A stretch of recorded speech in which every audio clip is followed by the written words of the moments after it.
परम पूज्य आचार्य भगवंत श्री समय शाह जी महाराज की, परम पूज्य मुनिवर्षि निर्दोष शाह जी महाराज की।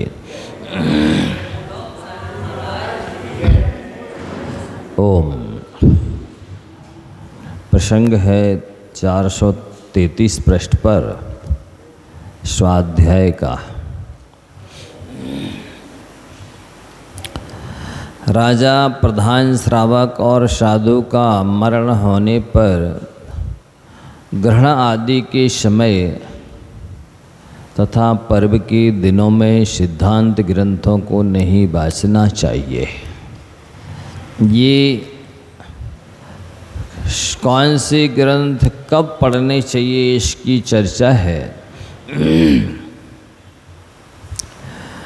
जो सिद्धांत ग्रंथ कहलाते हैं, जिन ग्रंथों को अपन द्वादशांग का अंश मानते हैं, परंपरा से जो चले आए हैं, शूद्र ग्रंथ माने जाते हैं, जिनकी श्रुत पंचमी को पूजन करते हैं। षटखंडागम, धवला जय धवला महाधवला, ये 39 पुस्तकें शूद्र ग्रंथ कहलाती हैं। ये द्वादशांग के अंश माने जाते हैं। इनके पढ़ने का एक निश्चित द्रव्य, क्षेत्र, काल, भाव होता है। इनको जो कोई नहीं पढ़ सकता। संयमी हो मुनि महाराज मुख्य रूप से इन सिद्धांत ग्रंथों को पढ़ने के अधिकारी माने जाते हैं। वो भी उनका स्वास्थ्य अनुकूल हो,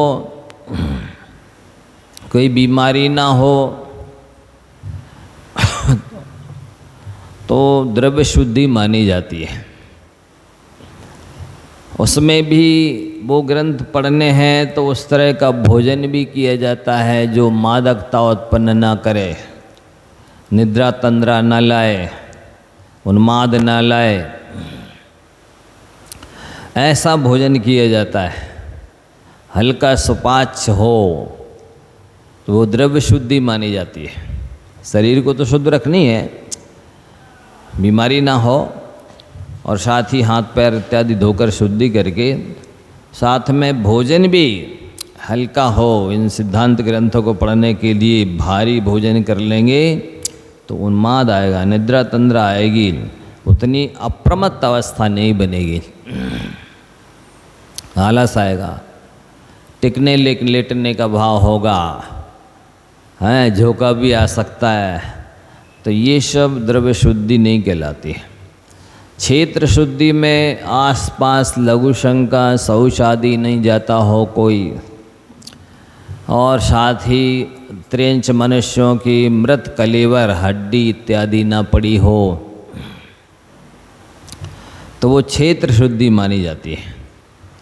काल शुद्धि में बता रहे अब ये कि राजा, प्रधान श्रावक, कोई मुखिया वगैरह है, और साधु, इनका मरण हो जाए तो फिर उस दिन ये सिद्धांत ग्रंथ धवला जय धवला महाधवला नहीं पढ़ाए जाते हैं। उस दिन अवकाश छुट्टी रखी जाती है। राजा, प्रधान श्रावक और साधु का मरण होने पर उस दिन सिद्धांत ग्रंथों की वाचना नहीं होती। ग्रहण लगा हो, चंद्र ग्रहण, सूर्य ग्रहण, तो भी सिद्धांत ग्रंथ नहीं पढ़े जाते।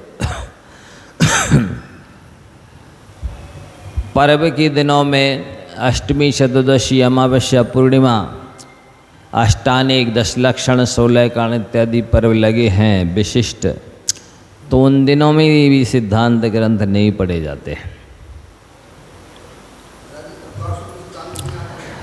39 पुस्तकें लेना है सिद्धांत ग्रंथों में। धवला जय धवला महाधवला, षटखंडागम की जो टीका इत्यादि है, वे 39 पुस्तकें सिद्धांत ग्रंथों में लेना है। वो द्रव्य क्षेत्र काल भाव की शुद्धि पूर्वक पढ़ना है। बाकी के लिए कोई ऐसा नियम नहीं है। उन 39 पुस्तकों के अलावा अन्य जो आराधना ग्रंथ हैं, संकलन ग्रंथ हैं, चरणानुयोग के ग्रंथ हैं, जो समाधि विषय ग्रंथ हैं, कथा ग्रंथ हैं, वो सब असमय में अकाल में भी पढ़े जा सकते हैं।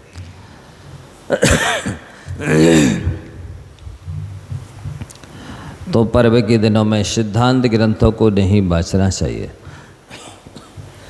अमावस्या और पूर्णिमा यदि पढ़ते हैं तो क्या होता है, वही सिद्धांत ग्रंथ गुरु घातक है।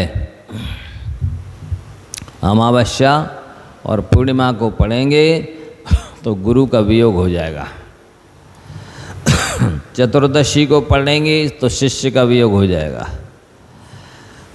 अष्टमी का पाठ, अष्टमी को पढ़ेंगे तो गुरु और शिष्य दोनों का वियोग हो जाएगा। और प्रतिपदा को पढ़ेंगे तो निर्विघ्न सानंद स्वाध्याय संपन्न नहीं हो पाएगा। इसलिए उन सूत्र ग्रंथों का, सिद्धांत ग्रंथों का द्रव्य क्षेत्र काल भाव की शुद्धि पूर्वक ही पढ़ना और पढ़ाना चाहिए।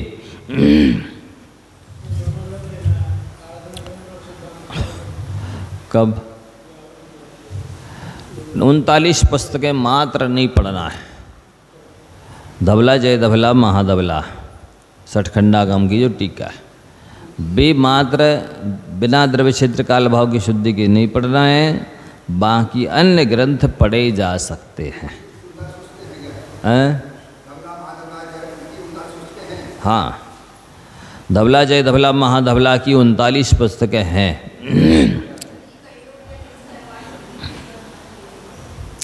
कई लोगों की तो हम मानते नहीं हैं, हम तो शास्त्र की मानते हैं। कई लोगों को हम गुरु नहीं बनाते, नहीं समझे।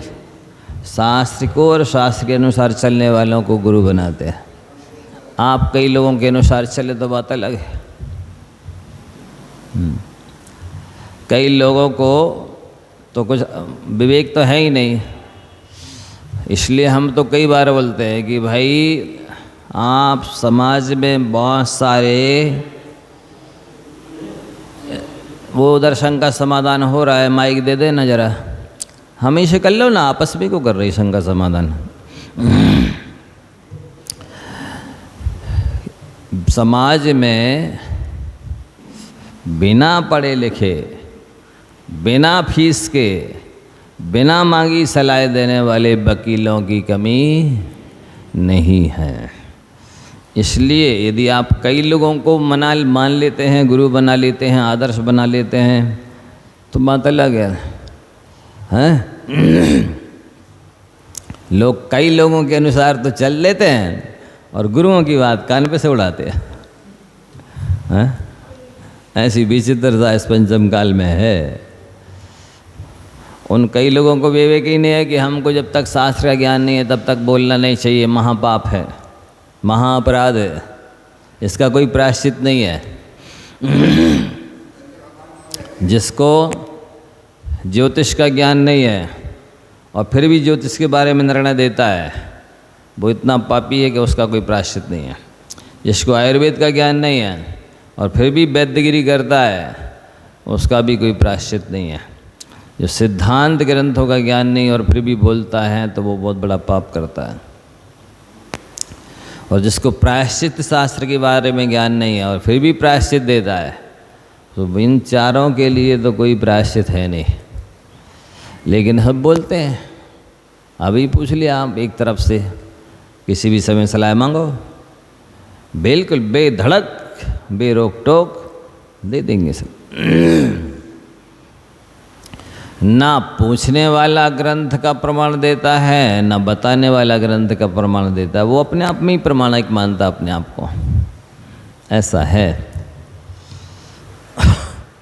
जिस समय आप खुद को खुश करने के लिए किसी का अपमान कर रहे होते हैं, सच आप उस समय अपना सम्मान खो रहे होते हैं।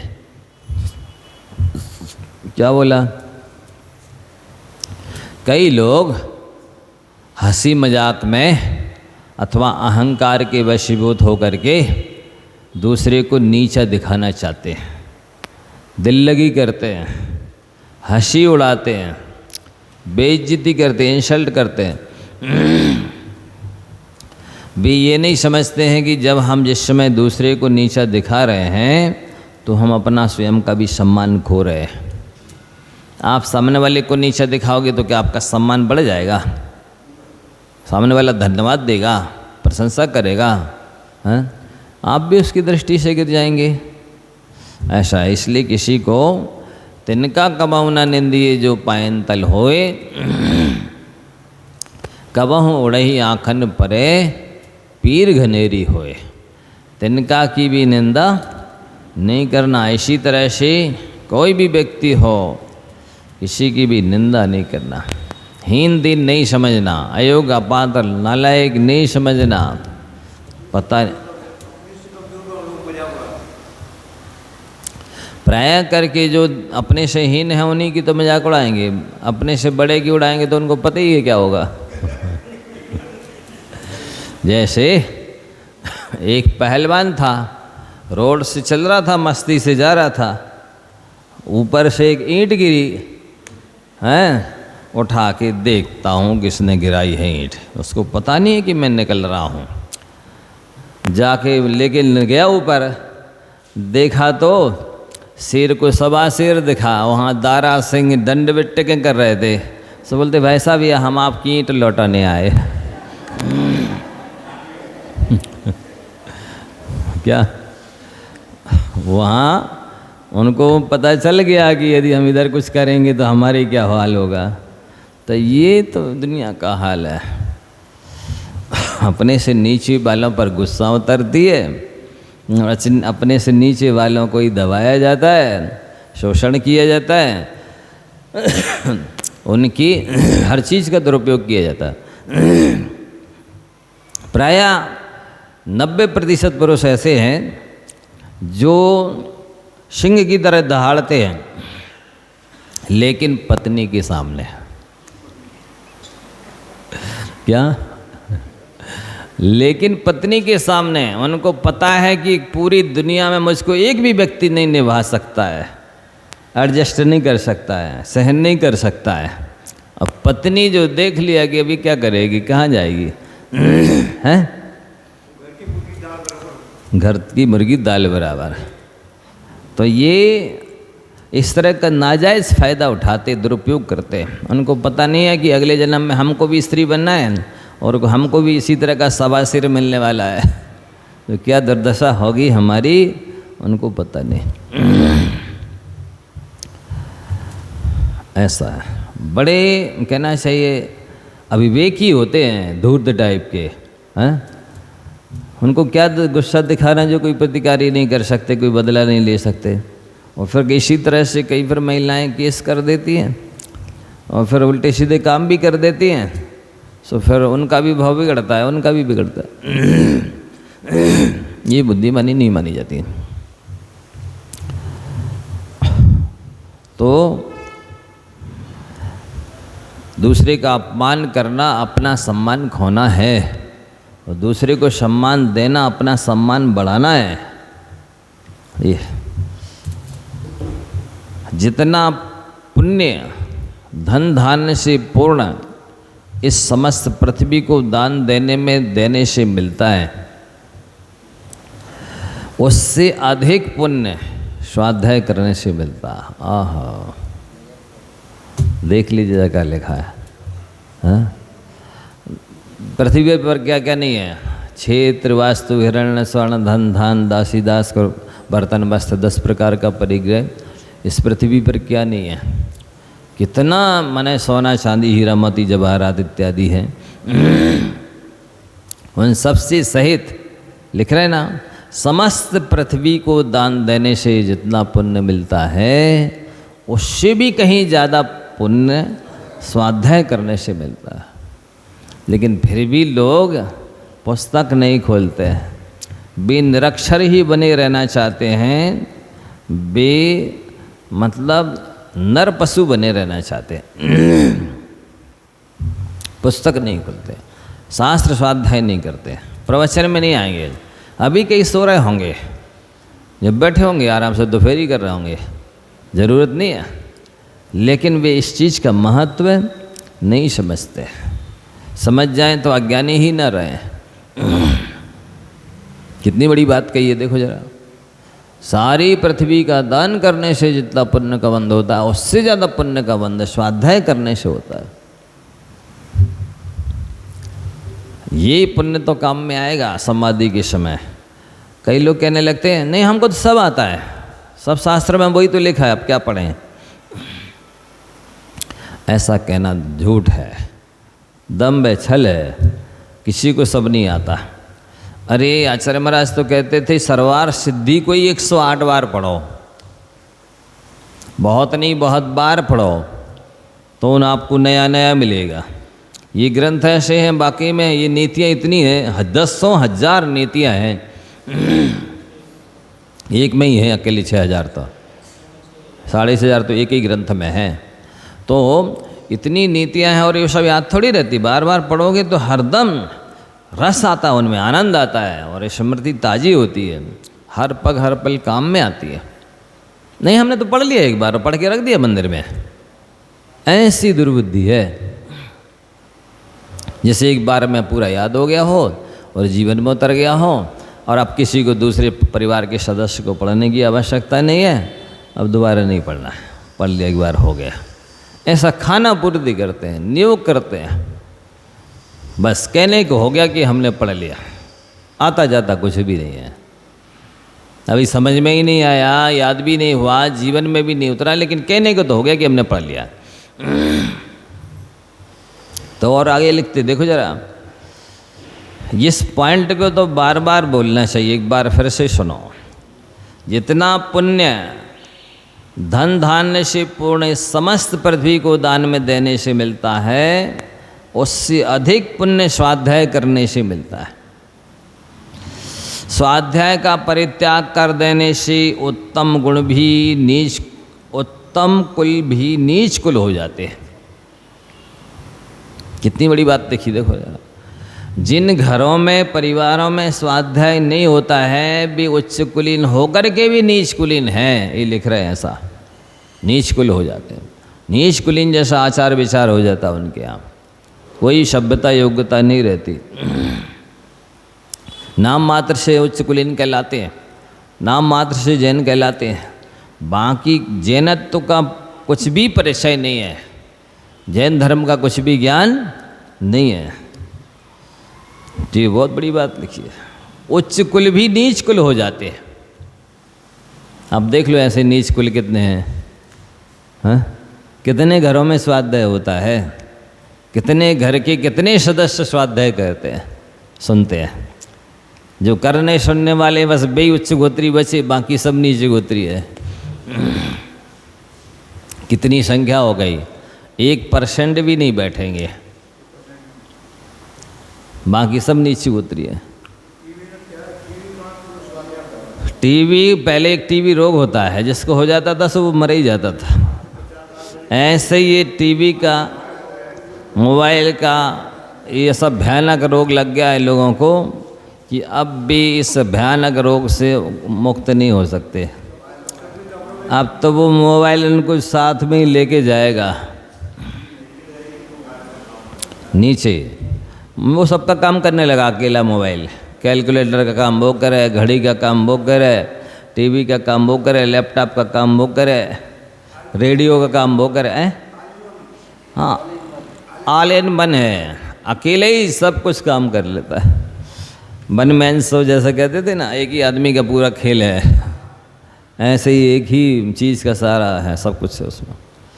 ऐसा है वो कि छोड़ भी नहीं सकते और ग्रहण भी नहीं कर सकते। स्वाध्याय वाणी का तप है। देखो पढ़ रहे हैं आप तो वचन से तप कर रहे हैं, और सुन रहे हैं तो मन का तप है, हैं? पढ़ रहे हैं तो वाणी का तप है और सुन रहे हैं तो मन का तप है। ये कितना महान तप है। सबसे कठिन काम है मन को पवित्र बनाना, विशुद्ध बनाना, एकाग्र बनाना, और वो स्वाध्याय से तीनों चीज़ें हो जाती है। पवित्र भी हो जाता है, कोमल भी हो जाता है, एकाग्र भी हो जाता है। बचा मनोगुप्ति हो जाती है। मनोगुप्ति हो जाना सच्चे मायने में निश्चय मोक्ष मार्ग है। मनोगुप्ति ऐसा सरल तप है इस पंचम काल का, सबसे सरल तप, मानसिक तप, सच्चा तप, महापरम तप स्वाध्याय है। और यहाँ तक लिखते हैं रैणसार में तो कुंद कुंद स्वामी अध्ययनमेव ध्यानम पंचेन्द्रिय निग्रहम कसायम पी तत्तो पंचम याले पवीण सारा अभ्यास बेव कुछ जाओ। अध्ययन ही ध्यान है। ऐसा क्यों बोला? इसलिए बोला कि पंचम काल के जीवों का मन कठोर है, चंचल है, काला है, वक्र है, और उसमें भी गांव देहात के लोग तो फिर भी सरल होते हैं, कोमल परिणामी होते हैं।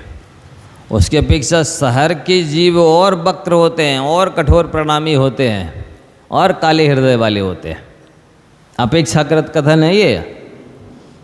सो ये ध्यान कर ही नहीं सकते, दुर्ध्यान कर सकते हैं। ध्यान से रहित तो निगोदिया भी नहीं है, ध्यान से रहित कोई जीव नहीं है। आदर और ध्यान सबके पास है। मन नहीं है फिर भी ध्यान है। आदर और ध्यान तो बिना मन के भी किया जा सकता है। एक इंद्री, दो इंद्री, तीन इंद्री, चार इंद्री, ऐसे नहीं पंचेंद्री भी कर रहे हैं। आदर और ध्यान है उनके पास। अब कहते हैं उत्तम संगननस्य एकाग्र चिंता निरोधो ध्यानमांतर मुहूर्तात्। उनके पास संगनन है ही नहीं। और मन का किसी एक विषय में अंतर मुहूर्त के लिए टिक जाना ध्यान कहलाता, सो मन है ही नहीं। ना संगनन है ना मन है, लेकिन इसके बाद भी आदर और ध्यान तो है। परे मोक्ष हेतु कहा है, धर्म ध्यान शुक्ल ध्यान मोक्ष के हेतु हैं, सो अपरे आदर और ध्यान संसार हेतु। आदर और ध्यान किसके हेतु है? संसार के हेतु हैं। सो पूरा संसार इसी में ही लगा। धर्म ध्यान शुक्ल ध्यान करना कितना कठिन है। ये धर्म ध्यान कर रहे हैं तो मोक्ष का हेतु है ये, शुक्ल ध्यान तो है ही, लेकिन वो हो नहीं सकता यहाँ भरत क्षेत्र में पंचम काल में शुक्ल ध्यान। अरे शुक्ल ध्यान नहीं हो सकता, कोई बात नहीं, शुक्ल लेशा तो हो सकती है, अभी भी हो सकती है, आज भी हो सकती है, यहाँ भी हो सकती है। वो तो प्रयास पुरुषार्थ करना चाहिए, सो वो भी पुरुषार्थ नहीं है। अशुभ लेशा, अशुभ ध्यान, अशुभ योग, अशुभ उपयोग, सब अशुभ चल रहा है। तो स्वाध्याय वाणी का तप है। हाँ, संसार में बहुत से बड़े आदमी स्वाध्याय के बल पर ही ऊंचे चढ़े हैं। स्कूल कॉलेज की पढ़ाई तो निमित्त मात्र है। सारी दुनिया की दृष्टि में लौकिक पढ़ाई का बहुत महत्व है। पूरा तन मन धन लगा करके, समय श्रम बुद्धि लगा करके लौकिक पढ़ाई कराते करते हैं, लेकिन वो निमित्त मात्र है, काम में नहीं आती है मोक्ष मार्ग में। जैसे आत्मकल्याण करना है, लौकिक पढ़ाई की जरूरत नहीं है। बहुत सारे साधु संत, आचार्य महाराज खुद ही 8वीं पढ़े थे। कौन सा ज्ञान था? उनके ग्रंथों पर PhD की जा रही है। हाँ, आचार्य प्रज्ञाचार्य जी हैं पंडरी वाले, वो भी 10-11 साल की उम्र में तो घर ही छोड़ दिया था। दूसरी तीसरी पढ़े होंगे, चौथी है आचार्य हैं। तरुण सार जी स्वयं तीसरी तक पढ़े थे, लोकसभा विधानसभा में प्रवचन करते थे। हाँ? ऐसे बहुत सारे साधु हैं। हाँ, विधान लिख दिए, अनेक ग्रंथ लिख दिए, पूजा पाठ लिख दी, भक्तियाँ लिख दी, पूजाएँ लिख। तो हाँ, बड़े बड़े विधान लिखे हैं, वो पढ़े लिखे नहीं है लौकिक। लेकिन लौकिक पढ़ाई तो जो है ना, छद्मस्तन कुमति कुसुरत ज्ञान वालों ने सिलेबस बनाया है, सब्जेक्ट दिए हैं, जोड़े रखे हैं। हमारे आचार्यों ने जो अवधि ज्ञान सम्यक ज्ञानी थे, पहली बात तो मति श्रुत ज्ञानी थे, ये कुमति को श्रुत ज्ञानी है लौकिक जन, और अवधि ज्ञानी मनापरे ज्ञानी केवल ज्ञानी थे, उनके ज्ञान का पार नहीं था। उनने जो ग्रंथ लेके हैं तो उनके सामने ये सिलेबस बनाने वाले तो क्या मायने रखते हैं। तो जरूरी नहीं है लौकिक पढ़ाई, कोई आवश्यकता ही नहीं। इसमें सब कुछ सिखाया है आचार्यों ने, आर्ट ऑफ लिविंग जीवन जीने की कला, मोक्ष मार्ग में चलने की कला और सोशल साइंस और सब कुछ बताया है, कुछ रह नहीं जाता इसमें।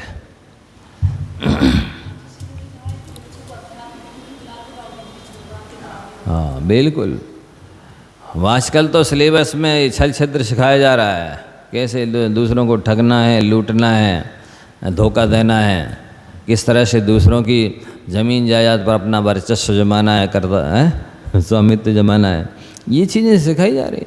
इसकी मोक्ष मार्ग में क्या आवश्यकता है। और जो लौकिक पढ़ भी रहे हैं उनके पास केवल डिग्री है, सभ्यता योग्यता तो है ही नहीं। क्यों नहीं है? क्योंकि उन्होंने न शिक्षकों की विनय की है, न सेवा की है, न आज्ञा पाली है। दूसरी बात, पूरा सिलेबस पढ़ा ही नहीं है, 50 क्वेश्चंस भी ढूंढ रहे। इम्पोर्टेंट क्वेश्चन बता दो आप तो जो परीक्षा में आने वाले हैं, बे हम रट लेते हैं। अब 25-50 क्वेश्चन रटेंगे और परीक्षा देंगे तो योग्यता बढ़ेगी, कहलाने तो लगेंगे यो प्रशस्ति पत्र के आधार पर, सर्टिफिकेट के आधार पर कि ये पढ़े लिखे हैं, लेकिन कोई ज्ञान और अनुभव कुछ नहीं बढ़ेगा। जब सिलेबस पूरा सब्जेक्ट पढ़ा ही नहीं और एक आध बार सरसरी निगाह से देख भी लिया तो इतने में थोड़ी कोई ज्ञान आता है। आप इसको 10 बार भी पढ़ेंगे आराध्य सूत्र को तो ऐसा लगेगा कि हम पहली बार पढ़ रहे हैं। इतने गहनतम इसमें मतलब उपयोगी सूत्र हैं। हाँ, नहीं समझ में तो तत्काल आता है पर याद नहीं रहेगा, जीवन में नहीं उतरेगा। बिल्कुल, तो ये विशेषता है। इसलिए लिख रहे ना कि लौकिक पढ़ाई निमित्त मात्र है, नहीं भी पढ़े आप। देखिए, आप तो लौकिक पढ़ाई की बात कर रहे हैं, धार्मिक शास्त्रों का ज्ञान भी शिवभूति महाराज को नहीं था। और तो मातुस मारुस इतना सा सूत्र याद नहीं हुआ जिनको, उनका क्षेपसम कितना होगा बताइए। मातुस मारुस, राग नहीं करो द्वेष नहीं करो, इतना सा सूत्र याद नहीं हो रहा। तो समास भिन्नम में ऐसा उल्टा याद कर लिया कि छिलका अलग है और दाल अलग है। दाल देख कर धोते हुए देख कर के, पर उनको भाषना तो हो गई कि इसी तरह आत्मा और शरीर है। बैठ गए ध्यान में, गुरु से पहले केवल ज्ञान हो गया, गुरु गुड़ई रह गए, चीला शक्कर हो गए। भाव सुरत वो तो 12वें गुण स्थान में होता है पूरा, इसके पहले तो नहीं था ना। केवल ये हमको क्रिया करनी है, 28 मूल गुणों के नाम ही नहीं पता, ना उनकी परिभाषा मालूम, बस भाव वासना है कि हमको ऐसा ऐसा करना है बस। तो ऐसे भी साधु होते हैं, उनको भी केवल ज्ञान हो जाता और मोक्ष होता है। आप तो लौकिक पढ़ाई की बात कर रहे हो, ये PhD करो, ये करो, वो करो, इतनी सारी डिग्रियां हासिल करो, और करने वाले जिनने की हैं उनके देख लो आचार विचार। वो 3 घंटे की बिल्डिंग गिर कर के प्राण दे रहे। ऐसी लौकिक पढ़ाई है। किसके निमित्त मर गए, प्राण दे गए बताइए।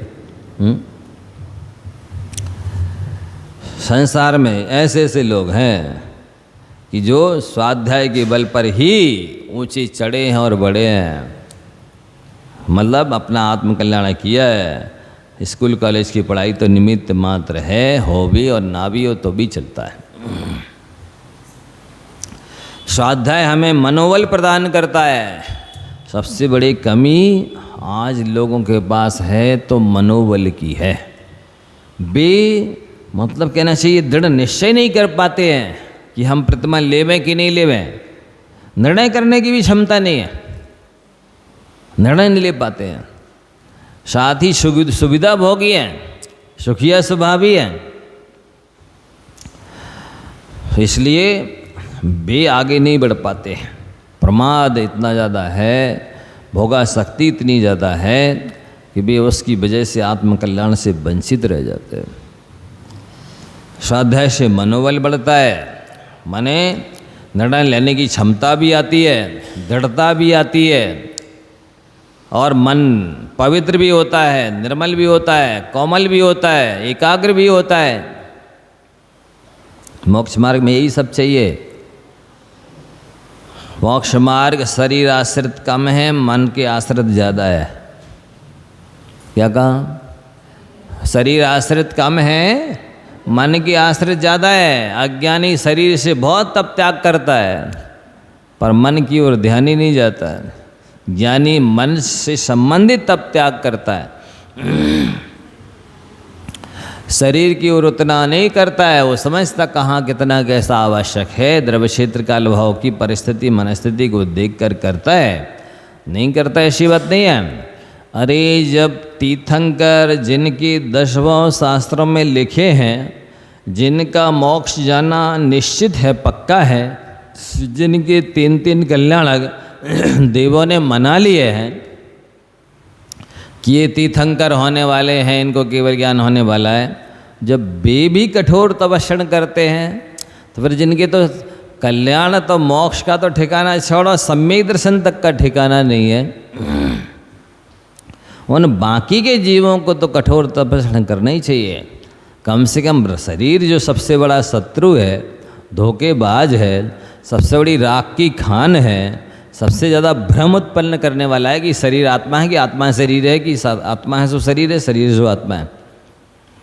इतना राग 3 लोक में किसी पदार्थ से नहीं है, ना चेतन से ना अचेतन से, जितना शरीर से राग है।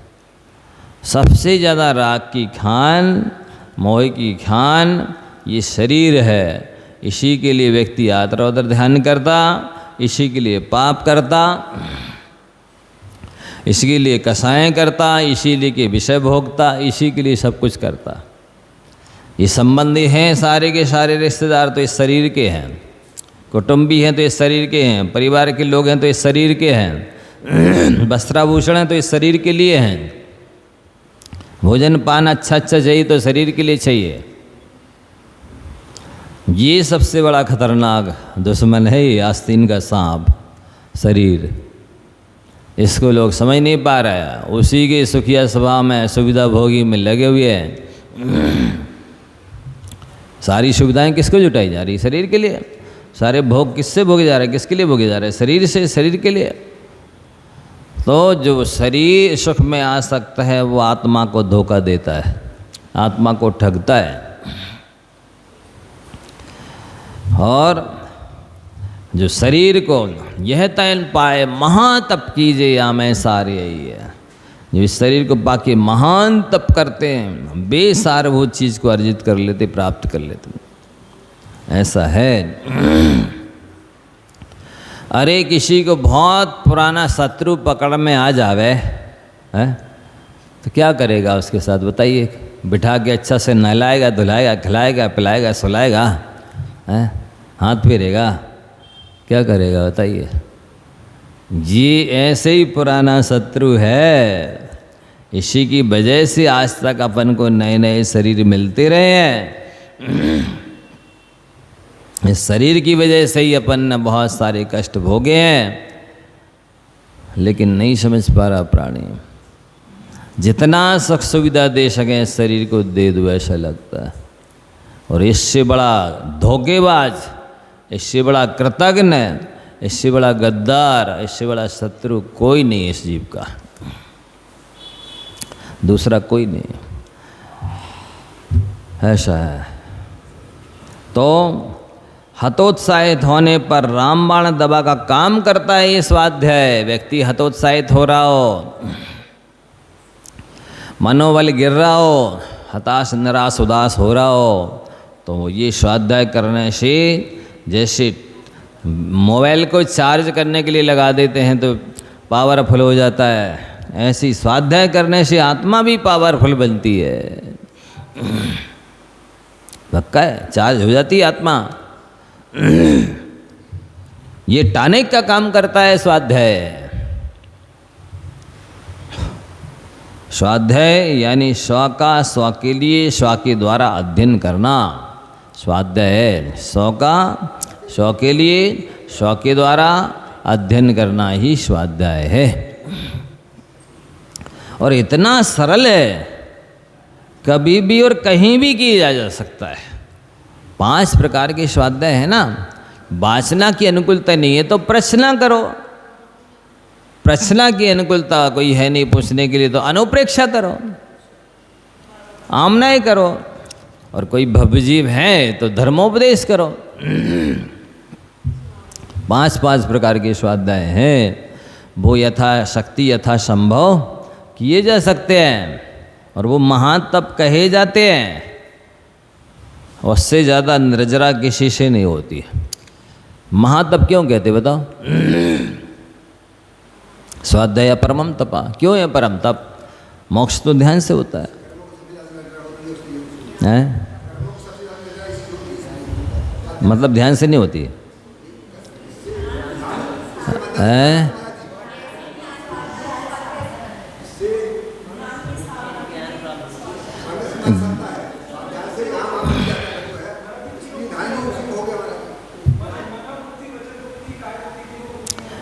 हाँ ये भी ठीक है। और बोलो, ज्ञान की प्राप्ति होती और परम तप क्यों है? प्रश्न तो ये है। ध्यान के लिए ज्ञान की आवश्यकता है। और बोलो, और बोलो कोई, स्वाध्याय को परम तप क्यों कहा? वो तो ठीक। हाँ, ज्ञान ध्यान का कारण है, ज्ञान आत्मकल्याण का साधन है। और स्वाध्याय करते हैं तो अपना मन ध्यान कहीं नहीं जाता है, सब 5 पाप छूट जाते हैं, 4 कषाएँ डाउन हो जाती हैं, 5 इंद्रियों के विषय छूट जाते हैं, और है इच्छाओं का निरोध होता, और है कर्मों की निजरा होती। और सुनो, आप सबके उत्तर सुन लिए हमारा सर। स्वाध्याय को परम तप इसलिए कहा है कि ध्यान के लिए तो उत्तम संज्ञान चाहिए और वो अंतर्मुख से ज़्यादा नहीं किया जा सकता है, इसको तो जिंदगी भर किया जा सकता है, इसलिए परम तप का है। उसके लिए संज्ञान चाहिए और एक अंतर्मुख से ज़्यादा कोई ध्यान नहीं कर सकता। भले बाहुबली भगवान 1 साल खड़े रहे लेकिन ध्यान नहीं करते रहे। एकाग्र चिंता अंतर मुहूर्त भी ध्यान नहीं किया होता तो केवल ज्ञान हो जाता है। इस बात का प्रतीक है। उत्तम संज्ञान था बाहुबली भगवान के? नहीं, बता रहे हैं कि उनके था। आदिनाथ भगवान को भी 1000 साल लग गए। क्या करते रहे? ध्यान में राज्य संचालन करते रहे क्या? हाँ, ध्यान में क्या करते रहे? बीवी बच्चों को पालने का विकल्प था नहीं। ध्यान नहीं हो सका, 1000 बरस लगा। सर्वार सिद्धि से आए थे बाहुबली स्वामी, 1 साल भले खड़े रहे लेकिन अंतर मुहूर्त भी ध्यान एकाग्र नहीं किया। लेकिन इस स्वाध्याय से होता है, बहुत लंबे समय तक हो जाता है मन एकाग्र। बिल्कुल होती है। जितनी देर करते रहेंगे वो बराबर विनय बनी रहने चाहिए, नहीं तो आप पैर फैला के ऐसे तैसे बैठ जाएं, लेट जाएं। हाँ, निगोद से निकल करके मनुष्य पर्याय प्राप्त की जा सकती है, लेकिन सूक्ष्म निगोदिया डायरेक्ट मनुष्य नहीं बनता। बादर निगोदिया डायरेक्ट मनुष्य बन के मोक्ष जा सकता है। वे बादर निगोदिया थे। हम भले ही नित्य निगोद से निकले थे लेकिन बादर निगोदिया थे वो। हाँ, ठीक, बिल्कुल ठीक कह रहे। ठीक, वो सब ठीक कह रहे आप। निगोद बादर निगोद से निकले थे भरत चक्रवर्ती की 9 सत्य। देखो जरा, मतलब एक तो आज तक निकले नहीं निगोद से कभी, और निकले तो सीधे मनुष्य बने, और मनुष्य बने तो सीधे चक्रवर्ती के पुत्र बने, और चक्रवर्ती के पुण्य बने, और तद्भव मोक्षगामी चरम शरीरे बने, और चरम शरीरे बने और जन्म से बोले ही नहीं। कौन सी साधना की उनने, कब की बताओ? कौन से संस्कार, कौन सा अभ्यास रहा उनका, कौन सा प्रणाम किया, कौन सी 12 भावना भाई है, कौन सा किया भाव उनने? बताइए, नित्य निगोद से निकले। ऐसी जीवों की परिणतियाँ हैं, ऐसे जीवों के परिणाम हैं, बहुत विचित्र है। इसलिए अपने परिणामों को अपने ही जानते हैं, अपने ही संभालो। दूसरे को नहीं पता है कि आप बगला भगत हैं कि हंस हैं, नहीं समझे? अपने को ही पता है कि हम बगला हैं कि हंस, कौवा हैं कि कोयल, शेर हैं कि सियार, नहीं समझे? इसलिए जान करके सुधारने की कोशिश करो, अपने को संभालने की कोशिश करो, सुविधा भोगी ना बनो। हैं? क्योंकि व्यक्ति सुविधा भोगी ज़्यादा है, आलसी ज़्यादा है, और साथ ही देह के सुख में आसक्त है, देहासक्त बहुत ज़्यादा है। ये सब आत्मकल्याण में बाधक है। आप जितने शरीर सुख में आसक्त होंगे, आपकी आत्मा उतनी ज़्यादा दुर्गति की पात्र होगी। इसलिए आचार्यों ने लिखा, यह तन पाए महातप कीजिए। या में सारे ये महान तप करो। सो महान तो छोड़ो, उनसे सामान्य तप भी नहीं किया जा रहा, प्रतिमा भी नहीं ले पा रहे, बेचारे सोचेंगे देखेंगे जैसे हजारों साल जीना हो, हैं? ऐसे अज्ञानी जीव हैं ये। जबकि आचार्यों का कहना है कि मनुष्य पर्याय की एक घड़ी भी असंयम के साथ व्यतीत नहीं करनी चाहिए। ज्ञान चरित्र उन्नति कर अपना मनुज जन्म फल सब पावे। ज्ञान की उन्नति करो और चरित्र की उन्नति करो तो मनुष्य पर्याय का फल मिलने वाला है। सो देखेंगे, सोचेंगे। ऐसे विषय कसाय के बारे में नहीं कहता कभी, संसार शरीर भोगों के बारे में नहीं कहता कभी, देखेंगे, सोचेंगे, विचार करेंगे। उसके बारे में तो बिल्कुल पूरी शक्ति लगा देगा, समय लगा देगा, बुद्धि लगा देगा, और नहीं है तो लोन ले लेगा। नहीं ले रहे हैं? लोन लेके घी पी रहा है। ये स्थिति हो रही, देखो जरा। शक्ति नहीं है संसार के कामों को करने की, तो लोन लेकर के काम कर रहा, बिल्डिंग बना रहा, गाड़ियाँ 4 व्हीलर ले रहा, दुकानें खोल रहा, क्या नहीं ले रहा, हर चीज़ लोन से मिल रही है। फायदा क्या है? हैं? अरे जिंदगी भर ब्याज नहीं चुका पाते। ऐसा है, आप भ्रम में हैं। जो व्यक्ति ब्याज से कोई भी चीज़ लेता है उसको नींद भी नहीं आती चैन की। ब्याज से तेज चाल किसी की नहीं है। घोड़े से भी तेज चलता दौड़ता है ब्याज। आप भ्रम में हैं। जो व्यक्ति कर्ज लिए हुए है उसको ना बाबा भूख लगती है ना नींद आती है। शांति उस क्या है? शांति नाम तो हो सकता पड़ा होगा उसने, ना सुख शांति का अनुभव स्वप्न में भी नहीं होता। कर्ज को और मर्ज को और फर्ज को निभाना बड़ा कठिन काम है। आप तो भ्रम में हैं। सबसे अच्छा है रूखी रोटी ले लो, किसी का कर्ज ना देना हो, बस है। भाग्यशाली हो वो जिसको किसी का कर्ज नहीं देना। वो अर्धमरण का है, उसको वो आधा मरा है कर्जदार व्यक्ति, आधा जीरा है, आधा मर चुका है, अधमरण है उसका नाम।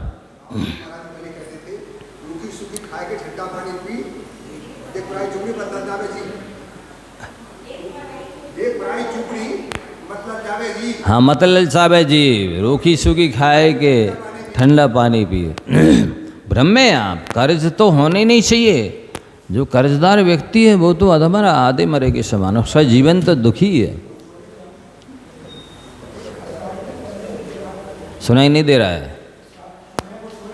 हाँ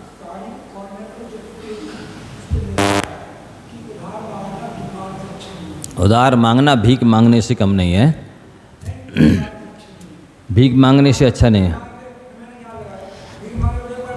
हाँ भीख मांगने में एक बार भी जीती होगी, उधार ले लोगे तो बार बार वो आके टॉर्चर करेगा। अरे भैया दो वो पैसे ब्याज दो, जा वाणी के ज्ञान ते सूझे लोक आलोक।